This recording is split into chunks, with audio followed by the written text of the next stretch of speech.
रोज का वचन। रोज के वचन में आपका स्वागत है। दिन 259। यशायाह भविष्यवक्ता की पुस्तक अध्याय 38। यशायाह अध्याय 38। उन दिनों में हिजकिय्याह ऐसा रोगी हुआ कि वह मरने पर था, और आमोस के पुत्र यशायाह नबी ने उसके पास आकर कहा, यहोवा यो कहता है कि अपने घराने के विषय जो आज्ञा देनी हो वह दे, क्योंकि तू न बचेगा, मर ही जाएगा। तब हिजकिय्याह ने भीत की ओर मुंह फेर कर यहोवा से प्रार्थना करके कहा, हे यहोवा, मैं विनती करता हूँ, स्मरण कर कि मैं सच्चाई और खरे मन से अपने को तेरे सन्मुख जानकर चलता आया हूँ। जो तुझे अच्छा लगता है वही मैं करता आया हूँ। तब हिजकिय्याह बिलक बिलक कर रोने लगा। तब यहोवा का यह वचन यशायाह के पास पहुंचा कि जाकर हिजकिय्याह से कह कि तेरे मूल पुरुष दाऊद का परमेश्वर यहोवा यो कहता है कि मैंने तेरी प्रार्थना सुनी और तेरे आंसू देखे। सुन, मैं तेरी आयु 15 वर्ष और बढ़ाऊंगा, और अश्शूर के राजा के हाथ से मैं तेरी और इस नगर की रक्षा करके बचाऊंगा। और यहोवा जो अपने इस कहे हुए वचन को पूरा करेगा, इस बात का तेरे लिए यहोवा की ओर से यह चिन्ह होगा कि मैं धूप घड़ी की छाया जो आहाज की धूप घड़ी में ढल गई है 10 अंश पीछे की ओर लौटा दूंगा। सो वह छाया जो 10 अंश ढल चुकी थी लौट गई। यहूदा के राजा हिजकिय्याह ने जो लेख उस समय लिखा जब वह रोगी होकर चंगा हो गया था, वह यह है। मैंने कहा था कि अपनी आयु के बीचों बीच अधोलोक के फाटकों में प्रवेश करूंगा, क्योंकि मेरी शेष आयु हर ली गई है। मैंने कहा था, मैं यहाँ को जीवितों की भूमि में फिर न देखने पाऊंगा। मैं परलोकवासियों का साथी होकर मनुष्य को फिर न देखूंगा। मेरा घर चरवाहे के तंबू की नाई उठा लिया गया। मैंने जोलाहे की नाई अपने जीवन को लपेट दिया। वह मुझे दांत से काट लेगा। एक दिन में तू मेरा अंत कर डालेगा। मैं भोर तक अपने मन को शांति करता रहा। तब वह सिंह की नाई मेरी सब हड्डियों को तोड़ता है। एक ही दिन में तू मेरा अंत कर डालेगा। मैं सुपा बेने व सारस की नाई चुप रहा करता था, और पिंडुक की नाई विलाप करता था। मेरी आंखें ऊपर देखते देखते पथरा गई है। हे यहोवा, मुझ पर अंधेर हो रहा है, तू मेरा सहारा हो। मैं क्या कहूँ? उसने मुझसे प्रतिज्ञा की और पूरा भी किया है। मैं जीवन भर जीव की कड़ुआहट के साथ दीनता से चलता रहूंगा।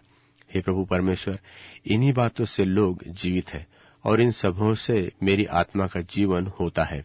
सो तू मुझे चंगा कर और मुझे जीवित रख। देख, शांति ही के लिए मुझे बड़ी कड़ुआहट मिली, और तूने स्नेह करके मुझे विनाश के गड्ढे से निकाला है, क्योंकि तूने मेरे सब पापों को अपनी पीठ के पीछे फेंक दिया था। अधोलोक को तेरा धन्यवाद नहीं करता, न मृत्यु तेरी स्तुति करती है। जो कब्र में पड़े हैं वह तेरी अच्छाई की आशा नहीं रखते। जीवित, हाँ जीवित ही तेरा धन्यवाद करता है, जैसा मैं आज कर रहा हूँ। पिता पुत्रों को तेरी सच्चाई का समाचार देता है। यहोवा मेरा उद्धार करने को तैयार है, इसलिए हम जीवन भर यहोवा के भवन में तार वाले बांजों पर अपने रचे हुए गीत नित गाते रहेंगे। यशायाह ने तो कहा था, अंजीरों की एक पोटलीस लेकर हिजकिय्याह के दुष्ट फोड़े पर बांधी जाए, तब वह बचेगा। और हिजकिय्याह ने पूछा था कि इसका क्या चिन्ह है कि मैं यहोवा के भवन को फिर जाने पाऊंगा।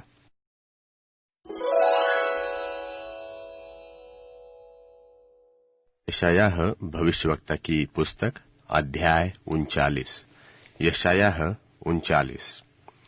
उस समय बलदान का पुत्र मरोदक बलदान, जो बाबुल का राजा था, उसने हिजकिय्याह के रोगी होने और फिर चंगे हो जाने की चर्चा सुनकर उसके पास पत्री और भेंट भेजी। इनसे हिजकिय्याह ने प्रसन्न होकर उनको अपने अनमोल पदार्थों का भंडार और चांदी और सोना और सुगंध द्रव्य और उत्तम तेल और अपने हथियारों का सब घर और अपने भंडार में जो जो वस्तुएं थी वह सब दिखलाई। हिजकिय्याह के भवन और राज्य भर में कोई ऐसी वस्तु नहीं रह गई जो उसने उन्हें न दिखाई हो। तब यशायाह नबी ने हिजकिय्याह राजा के पास जाकर पूछा, वे मनुष्य क्या कह गए और कहां से तेरे पास आए थे? हिजकिय्याह ने कहा, वे तो दूर देश से अर्थात बाबुल से मेरे पास आए थे।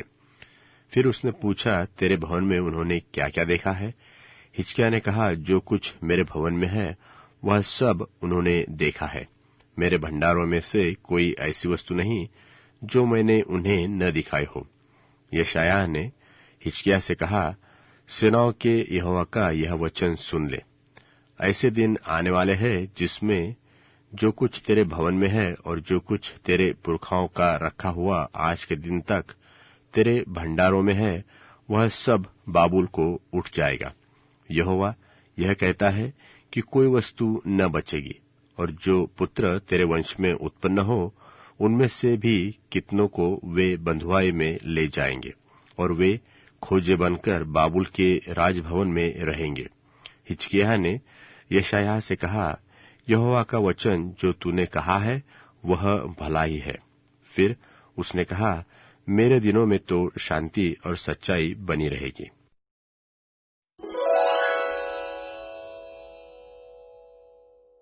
यशायाह अध्याय 40। यशायाह भविष्यवक्ता की पुस्तक अध्याय 40। तुम्हारा परमेश्वर यह कहता है कि मेरी प्रजा को शांति दो, शांति। यरूशलेम में शांति की बातें कहो और उससे पुकार कर कहो कि तेरी कठिन सेवा पूरी हुई है, तेरे अधर्म का दंड अंगीकार किया गया है और यहोवा के हाथ से तू अपने सब पापों का दूना दंड पा चुका है। किसी की पुकार सुनाई देती है कि जंगल में यहोवा का मार्ग सुधारो, हमारे परमेश्वर के लिए अराबा के एक राजमार्ग चौरस करो। हर एक तराई भर दी जाए और हर एक पहाड़ और पहाड़ी गिरा दी जाए। जो टेढ़ा है वह सीधा और जो ऊंचा नीचा है वह चौरस किया जाए। तब यहोवा का तेज प्रकट हो जाएगा और सब प्राणी उसको एक संग देखेंगे, क्योंकि यहोवा ने आप ही ऐसा कहा है। बोलने वाले का वचन सुनाई पड़ा कि प्रचार कर। मैंने कहा कि मैं क्या प्रचार करूं? सब प्राणी घास है, उनकी शोभा मैदान के फूल के समान है। घास सूख गई, फूल मुरझा गया है, क्योंकि यहोवा की सांस उस पर चली। निसंदेह प्रजा घास है, घास तो सूख जाती और फूल मुरझा जाता है, परंतु हमारे परमेश्वर का वचन सदैव अटल रहेगा। हे सिय्योन को शुभ समाचार सुनाने वाली, ऊंचे पहाड़ पर चढ़ जा। हे यरूशलेम को शुभ समाचार सुनाने वाली, बहुत ऊंचे शब्द से सुना, ऊंचे शब्द से सुना, मत डर। यहूदा के नगरों से कह कि अपने परमेश्वर को देखो, देखो प्रभु यहोवा सामर्थ्य दिखाता हुआ रहा है और वह अपने भुजबल से प्रभुता करेगा। देखो, जो मजदूरी देने की है वह उसके पास है और जो बदला देने का है वह उसके हाथ में है। वह चरवाहे की नाई अपने झुंड को चराएगा, वह भेड़ों के बच्चों को अंकवार में लिए चलेगा और दूध पिलाने वालियों को धीरे धीरे ले चलेगा। किसने महासागर को चुल्लू से मापा और किसके वित्ते से आकाश का परिमाण हुआ?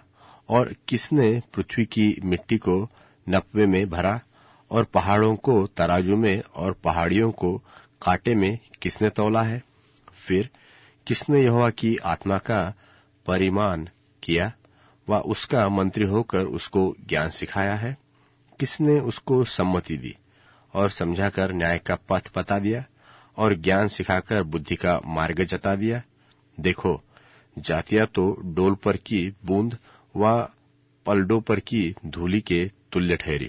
देखो, वह द्वीपों के धूलि के किनको सरीखे उठता है और लबानोन तो ईंधन के लिए थोड़ा होगा और उसमें के जीव जंतु होम बलि के लिए थोड़े ठहरेंगे। सारी जातियां उसके सामने कुछ है ही नहीं, वे उसकी दृष्टि में लेश और सुनसान सी ठहरी है। तुम ईश्वर को किसके समान बताओगे और उसके लिए किसकी उपमा दोगे? कारीगर मूरत ढालता है और सोनार उसको सोने से मढ़ता और उसके लिए चांदी की सांकलें ढालकर बनाता है। जो कंगाल इतना अर्पण नहीं कर सकता, वह ऐसा वृक्ष चुन लेता है जो सड़ने का न हो, और निपुण कारीगर ढूंढकर मूरत खुदवाता और उसे ऐसा स्थिर करता है कि वह न डिग सके। क्या तुम नहीं जानते? क्या तुम नहीं सुनते? क्या तुमको प्राचीन काल से बताया नहीं गया? क्या तुमने पृथ्वी की नेव पड़ने का विचार नहीं किया, जो पृथ्वी के चारों ओर के आकाशमंडल पर विराजमान है और पृथ्वी के रहने वाले टिड्डी के तुल्य है, जो आकाश को मलमल की नाई फैलाता और ऐसा तान देता है जैसा रहने के लिए तंबू ताना जाता है, जो बड़े बड़े हाकिमों को तुच्छ कर देता है, वही पृथ्वी के अधिकारियों को शून्य के समान कर देता है। वे लगाए भी न गए, वे बोए भी न गए, उनके ठूंठ ने भूमि में जड़ भी न पकड़ी, कि उसने उन पर पवन बहाई और वे सूख गए और आंधी उन्हें भूसे की नाई उड़ा ले गए। तो तुम मुझको किसके समान बताओगे कि मैं उसके तुल्य ठहरूं? उस पवित्र का यही वचन है। अपनी आंखें ऊपर उठाकर देखो कि किसने इनको सिरजा और कौन इनके गणों को गिन गिन कर निकालता। वह उन सबको नाम ले लेकर बुलाता है। वह ऐसा बड़ा सामर्थी और अत्यंत बली है कि उनमें के कोई बिना आए नहीं रहता। हे याकूब, तू क्यों कहता है, और हे इस्राएल, तू क्यों कहता है कि मेरा मार्ग यहोवा के छिपा हुआ है? मेरा परमेश्वर मेरे न्याय की कुछ चिंता नहीं करता। क्या तुम नहीं जानते?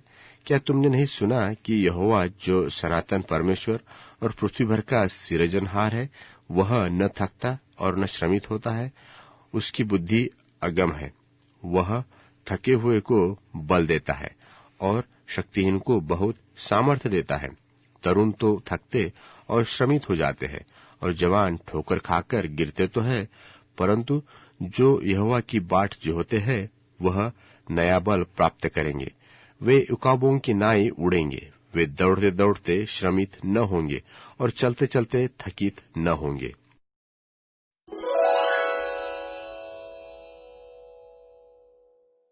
जब पतरस अंताकिया आया, मैंने उसके सामने उसका विरोध किया, क्योंकि वह दोषी था, इसलिए कि याकूब की ओर से कुछ लोगों के आने से पहले वह गैर यहूदियों के साथ खाना खाता था। किंतु जब वे वहां पहुंचे, खतना वालों के डर से उसने अपने आप को अलग कर लिया। दूसरे यहूदी भी उसके साथ धोखे में पड़ गए, यहाँ तक कि बरनबास भी उसी कपट में बह गया।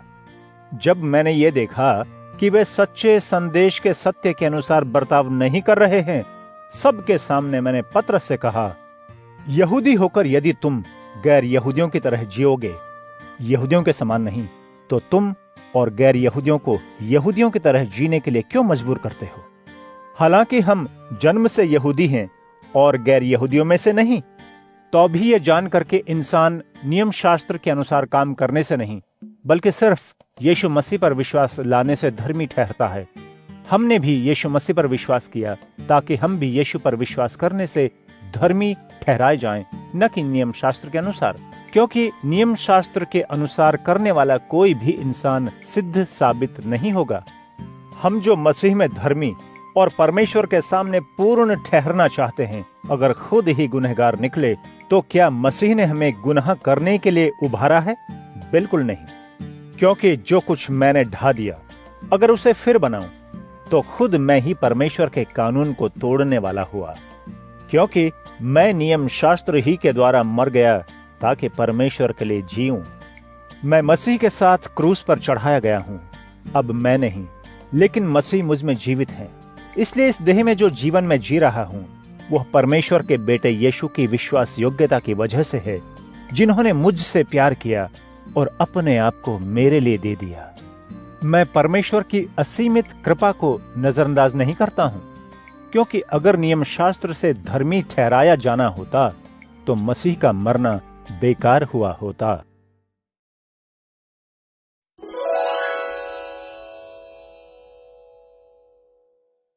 गलातियों अध्याय 3। हे मूर्ख गलातिया वासियों, तुम्हें किसने मोह लिया है कि तुम सत्य को न मानो? यीशु बिल्कुल तुम्हारी आंखों के सामने ही क्रूस पर चढ़ाए हुए दिखाए गए थे। मैं तुमसे एक बात पूछना चाहता हूं, क्या पवित्र आत्मा तुमने नियम शास्त्र का पालन करने से पाया था या विश्वास से सुनने के द्वारा? क्या तुम इतने मूर्ख हो कि पवित्र आत्मा से शुरुआत करने के बाद अब क्या अपनी इच्छा के अनुसार करने से सिद्धता को प्राप्त कर सकोगे? क्या तुमने इतना सब कुछ बेकार ही सहा? यदि हां, तो सब व्यर्थ ठहरा। जो तुम्हें पवित्र आत्मा देते हैं और तुम्हारे बीच में अद्भुत कार्य करते हैं, क्या वो नियम शास्त्र के आधार पर करने के कारण करते हैं या तुम्हारे विश्वास से सुनने के कारण? जैसा अब्राहम ने भरोसा किया और वह उसके लिए धार्मिकता गिना गया, इसलिए यह समझ लो कि वे जो विश्वास करते हैं वे ही अब्राहम के बेटे बेटियां हैं।